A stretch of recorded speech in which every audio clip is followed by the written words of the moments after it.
Allahu Akbar, Allahu Akbar, La ilaha illallah.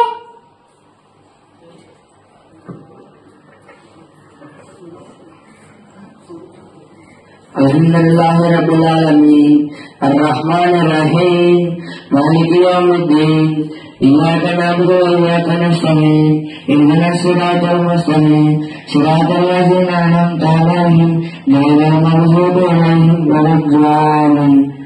Amin. Assalamualaikum warahmatullahi wabarakatuh. Assalamualaikum At-tayyatullahi wassalatu wat-tayyibatu wassalamu alayna ayyuhan nabiyyu wa rahmatullahi wa barakatuh. Assalamu alayna ibadillahi salihin. Asyhadu an la ilaha illallah abduhu wa rasuluhu.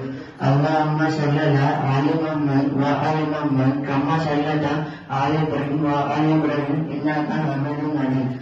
Allahumma barik ali Muhammad wa ali Muhammad kama barakta ala Ibrahim wa ali Ibrahim innaka Hamidum Majid. Allahumma inni jalantu nafsi zulman katsiran wa la ilaha fi zulman inna antal fakir. wal asr inna insana rabbil kusr illazina amanu wa tasalahati wa tawasabil hati wa tawasabil sabil ulos rabbin palat min sirrina talat sirri dasrin nisa wa rabbin sirri nafasati fil tasarri fil asfin til asab وعافني فيمن عافيت وتولني فيمن توليت وبارك لي فيمن أعطيت وقني شر ما قضيت من شر الوسواس الخناس الذي يوسوس في صدور الناس من الجنة والناس. اللهم أعزني من النار اللهم أعزني من النار سبحانك اللهم أعزني من النار.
అస్సలాముఅలైకుం వరహ్మతుల్లాహి వబరకాతుహు.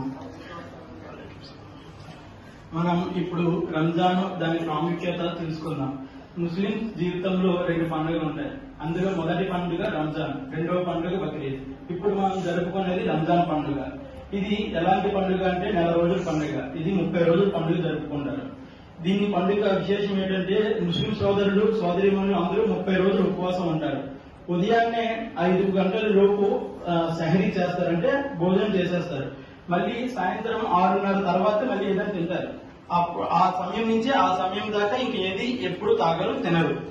ఇప్పుడు ముఖ్య పండుగ విశేషం అంటే ఏంటంటే ఇదే ఉపవాసం అంటారు దీన్ని. ఈ ఉపవాసం ఉండడమే ఈ 30 రోజుల పండుగ ఒక లక్ష్యం.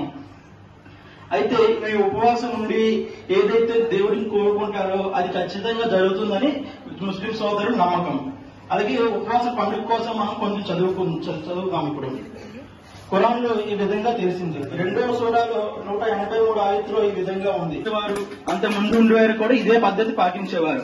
వారి పద్ధతిని కొనసాగిస్తూ మనం ఈ ఉపవాస పండుగని కానీ మీలో ఎవరైనా వ్యాధిగ్రస్తులై ఉంటే లేక ప్రయాణంలో ఉంటే వేరే దినాలు ఉంటే పూర్తి చేయాలి. అది వేరే దినములో పూర్తి చేయడానికి మీకు సమయం ఉంటుంది. అంటే ఇప్పుడు ఎవరికైనా ఒంట్లో బాగోలేదనుకో కొంతమంది చేయదలిస్తే అది అతనికే మేలు. ఇంకా ఎక్కువగా ఉండి దైవభీతి కలిగి ఉండి దేవుడి మీద నమ్మకంతో 30 రోజులు ఖచ్చితంగా ఉంటే కనుక దేవుడి వారికి అన్ని సౌకర్యాలు సమకూరుస్తూ ఉంటాడు. కానీ మీకు తెలుసుకోగలిగితే ఉపవాసం ఉండడమే మీకు ఎంతో ఉత్తమమైనది. ఉపవాసం ఉండడం చాలా మంచిది. ఎందుకంటే ఇప్పుడు డాక్టర్స్ కూడా చెప్తున్నారు. ఎవరినైనా అడిగినట్టయితే ఉపవాసం ఉండడం మంచిదా చెడా అనుకుంటే ఉపవాసం ఉండడం చాలా మంచిదని చెప్తున్నారు తప్ప డాక్టర్స్ కూడా అది ఎప్పుడు తప్పు కాదని డాక్టర్స్ కూడా చెప్పడం జరిగింది. వీటిని సమీపించకండి. ఈ విధంగా అల్లాహ్ తన ఆజ్ఞ ప్రజలకు స్పష్టం చేశాడు. బహుశా వారిలో భయభక్తులు కలిగి ఉంటారని. ఈ పండుగ ముఖ్య లక్ష్యం ఏంటంటే 30 రోజులు ఉపవాసం ఉంటే అల్లా మీద భయభక్తులు కలిగి అల్లా అంటే నమ్మకం ఏర్పడే ఉద్దేశంతోనే అల్లాహ్ తబారక్ తఆలా ఈ ఉపవాసాన్ని అనేది ఏర్పాటు చేసి జరిగింది.